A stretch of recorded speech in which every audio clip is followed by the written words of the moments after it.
everybody, this is Felicia with The Book Is Done. Wanted to come back to give another review. I feel like I have back-to-back reviews, and I do because I'm not on here as often as I would like. I'm going to change that. I say that every time, but actions speak louder than words, right? Y'all see this cute little get up in the back. Listen, one of my author friends, Nadia Mujagic, she got this for me and was like, you should put it in the background for when you do book reviews.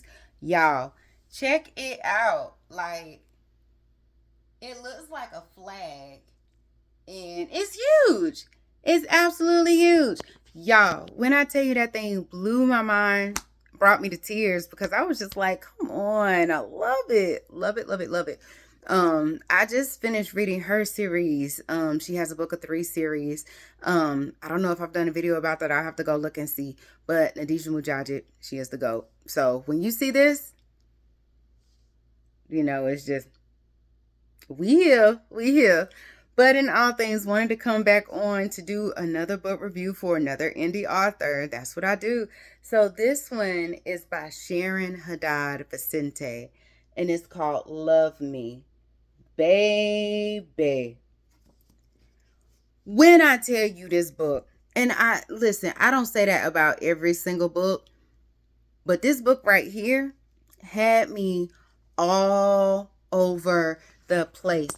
That was when I was done with this book. That was the first time I had a book hangover, probably since the only one left by Riley Sager that I read like 2 years ago. Legit had a book hangover because in putting together the pieces, blew my mind. So basically, the book is, and I don't know what it is about, well, the 80s one that I just did, that one is exempt. Don't watch alone. But The Last Night I Knew You, Love Me, I just read an arc for Spencer Guerrero.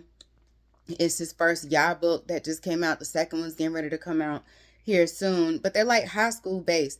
I don't know what it is. Maybe because it's the arc. So I'm down to read whatever. It just so happens to be high school based books.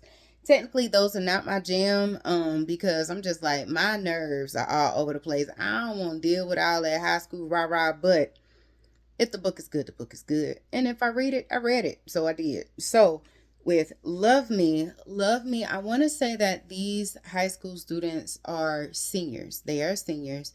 And it's a whole gang of them, but it starts talking about the main character. Her name is Paige, and her friend is James.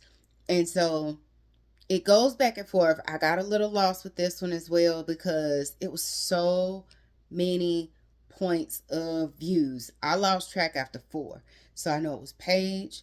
I know it was James. I know it was James's dad. James's dad was a lieutenant with the sheriff department.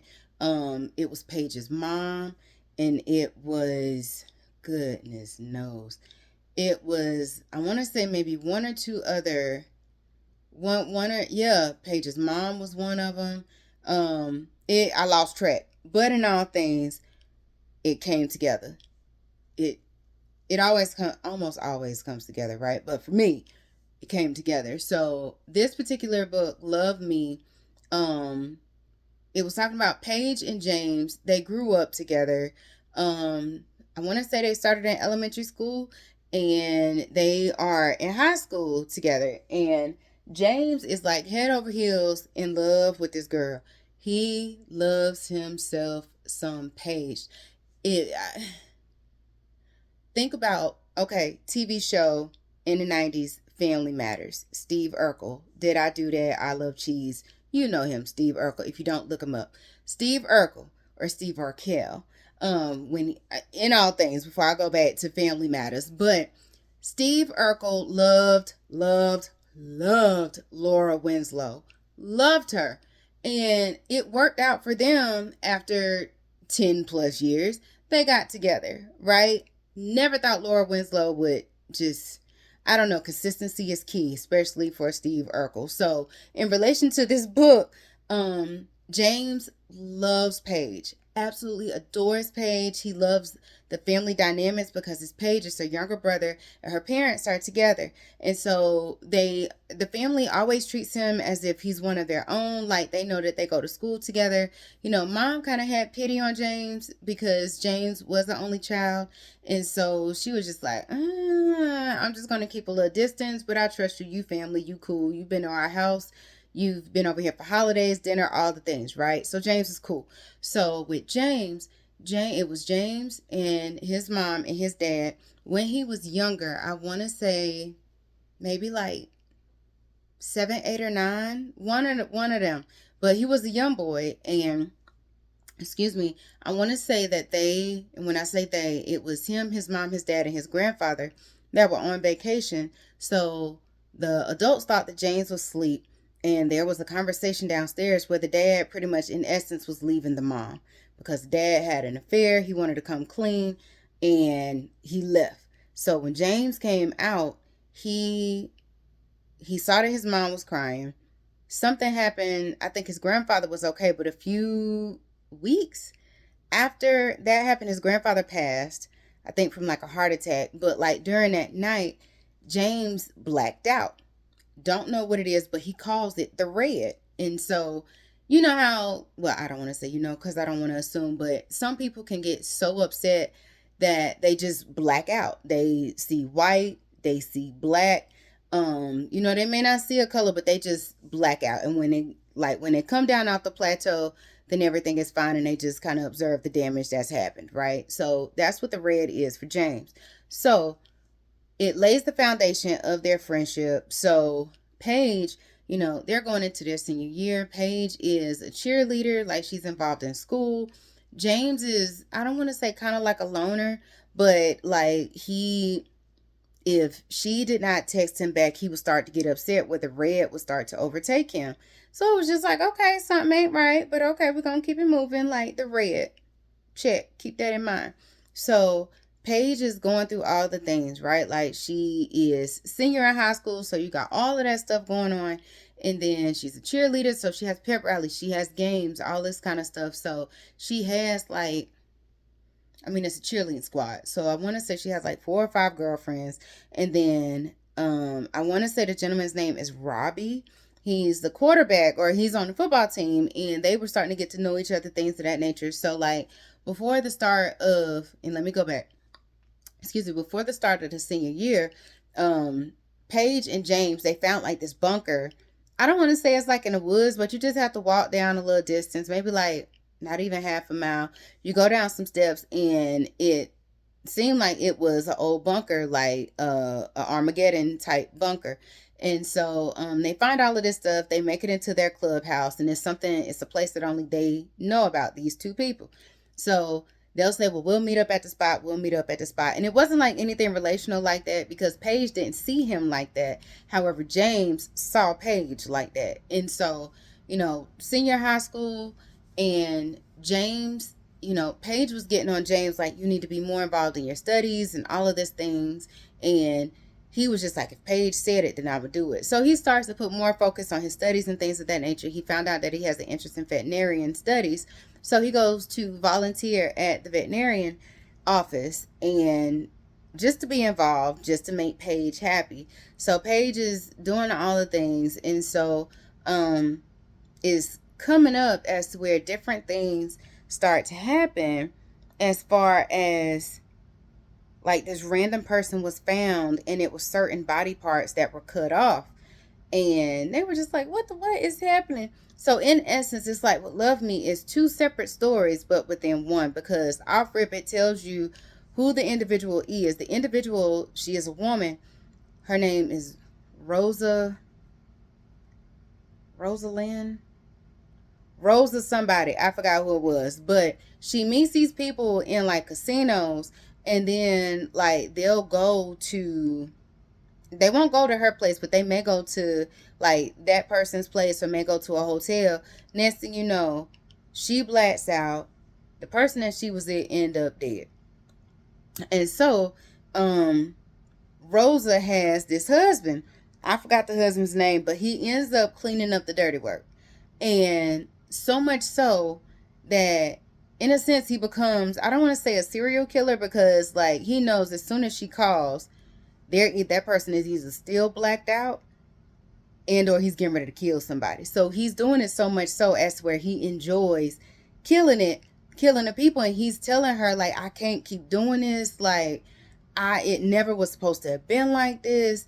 All this good jazz. And so they tell you this. Sharyn tells you this in the story. So like I said, it's two separate things that's going on. So you got James and Paige over here, and then you got the serial killer Rosa. Now Rosa didn't kill anybody. What she does is she seduces these folks, and I don't want to say, because I may have it wrong, a polygamous relationship or like an open relationship per se.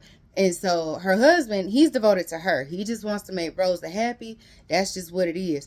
For her, she's just like, if I think about, okay, the first Beetlejuice with the mom who loves art. She was like, if I do not have a creativity outlet, I am about to lose it. Kind of, that's how Rosa is. If you haven't seen Beetlejuice, just go check out, not the Beetlejuice, not the new one, not the sequel, but the first Beetlejuice. But that's how mom is. When you see it, you'll get why I did what I did. So Rosa is like her. Like, if I do not get whatever this energy is, sexual energy, out, I'm gonna lose it. So she's sleeping with both men and women, sometimes couples, sometimes, one partner, multiple partners. So in all things, he's cleaning up her dirty work. So it spills over with Rosa and her husband. It spills over into, or I'm going to say it seems to spill over, but it's happening at the same time that the serial killer murders are happening. And so it seems like they marry each other, but it's just going on at the same time.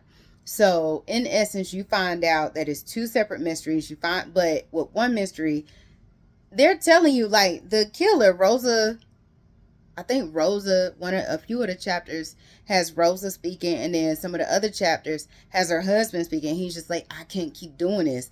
I'm actually liking killing these people. And he's like cutting off certain body parts.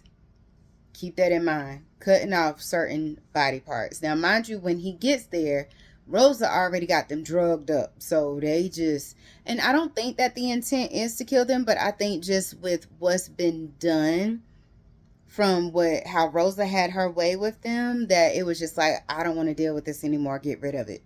And so that's what he did. He was the cleanup man, maintenance man, right? And so in all things, Love Me, in it all coming together, man, it really sheds light on individuals who may or may not, have like a mental health diagnosis that hasn't been assessed and or diagnosed, because there were some things that were going on in this particular book. And I'll just say it was James. It was something going on with James as to where it just wasn't right. Like, prime example, the red, if he gets upset or whatever, he has it under control for the majority of the book. But anytime when he mentions the red is getting ready to take over. He's getting ready to black out. Something's getting ready to pop off. And so, it just has you to take into account, to be mindful of, not to say you have to walk on pins and needles, but at the same point in time, you have to be mindful of how people view one another, because they may have a view of that person, and that person may have no clue as to how their friend feels about them, towards them, thinks of them. But if not, like, if that discussion isn't had, you don't know what is going on. You don't know what thoughts are emerging. You don't know what feelings and emotions are emerging. And next thing you know, it could be a life or death situation. So, in all things, Love Me was so good. I reached out to the author and was like, ma'am, what is this greatness? And is there more? She said, oh yeah, it's more. It's a 4-book series. The 4th book is about to be released here. I'm aiming for early next year. What? So you have Love Me, who didn't get that 2nd book. Obey Me. Oh, yes, ma'am. I haven't started to read it yet, just because I'm still trying to come down off the high of Love Me. Because, baby, the emotional stuff that takes you through it. It's fabulous. And I love it. And so Paige is in, come to find out, Paige is in all, she's in the second and third book from what the author told me. With the fourth book, I think it's a standalone character wise, but it's still connected. So in all things, I can't wait to share with you about Obey Me, but Love Me. Yeah. Yeah, and you see how it's kind of like a, what's the name, composition notebook. You know, the black and white, or if they got fancy, the pink and white. It's kind of like that. Keep that in mind too, that that is a notebook, and it had the O in love xed out, not in just red, but in blood, smeared in blood. Keep that in mind when you read the book too. So in all things, check that book out. I want to say that these four books, she may have some other books as well, Sharyn, Haddad, Vicente, but that right there, yeah, y'all need to do that expeditiously, okay? Expeditiously. But this is Felicia with The Book Is Done. I hope that y'all are having a good day. I'm off to read something else, and I'm out.